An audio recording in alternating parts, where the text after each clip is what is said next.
Fern and Fable presents Fern and the Fable Tree. Chapter 1, The Tale of the Whispering Wind by Charlotte Jackson. Fern had always listened to the wind. She listened from the safety of her mossy burrow, where it rustled the brambles outside like soft footsteps. She listened when she hopped along the forest paths, ears perked as the leaves whispered above. But lately, the wind seemed different, like it was trying to say something. Not just rustling, not just sighing, something more. One dusky evening, with the moon rising pale and round, Fern left her den with a question sitting quietly in her chest. Where does the wind go? And why does it never stay still? The forest was still and gold-tinted, the kind of hush that only comes just before night fully falls. Fern followed a path she hadn't taken before, one that twisted through ferns taller than she was and over roots like sleeping snakes.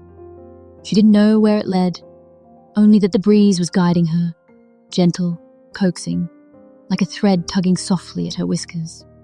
Then she saw it. At the heart of a small clearing stood a tree unlike any other. Its bark shimmered faintly under the moonlight, etched with curling patterns like old stories frozen in time. Its branches arched wide and still, even though the wind hummed all around. Fern stepped closer. The air felt heavy, but kind, ancient, curious. The tree creaked, and its leaves rustled. "You've come," the tree said. Not in words exactly, but in the way wind sometimes sounds like a voice if you're quiet enough. "You've come to listen." Fern's eyes widened, her ears twitching. She sat back on her haunches and waited, and the tree began to tell a tale. Long ago, before even the tallest tree was tall, the world was quiet. The hills sat still, the rivers barely rippled, the sky hung heavy, unmoving, as though it were holding its breath. And then came the wind. She arrived with no footsteps, no form, just a sigh that stirred the grass and made the first leaf shiver. She was curious and wild, restless and kind. She had no home, and that suited her just fine. "I will go everywhere," wind whispered. "I will see everything." And she did. She danced through deserts, carrying grains of sand, like stories between dunes. She tickled the mountaintops, until the snow laughed loose and fell. She wrapped around birds mid-flight, lifting them when their wings grew tired. But wind didn't just see the world, she helped it. She scattered seeds from the flowers, sending them tumbling into cracks and crevices where they could grow. She brought clouds together to kiss the dry earth with rain. She even sang lullabies to the trees, teaching them how to bend instead of break. And everywhere she went, she carried voices.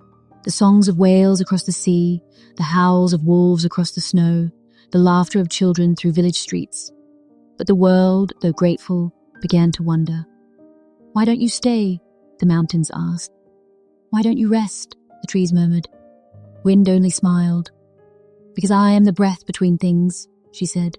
"The hush before snow, the rustle before rain. I move so the world can grow." And so she carried on, unseen but felt, always listening, always whispering. To this day, if you stand very still and let the breeze find your ears, you might hear her. You might hear all the places she's been. Or perhaps, if you're quiet enough, she'll tell you where she's going next. The fable tree's branches fell still. The air settled. The clearing was once again quiet, but not empty. The kind of quiet that hums with something left behind. Fern sat in the hush, her ears twitching softly. So the wind chose to wander. It wasn't lost. It was free, and part of everything. She breathed in deeply, catching the last trace of the tale on the breeze. "I'll come back," she whispered, placing her paw gently on the tree's roots. Next, full moon. The wind stirred, just enough to nod the leaves, and Fern turned homeward, her heart a little fuller, her thoughts drifting like the wind through the trees.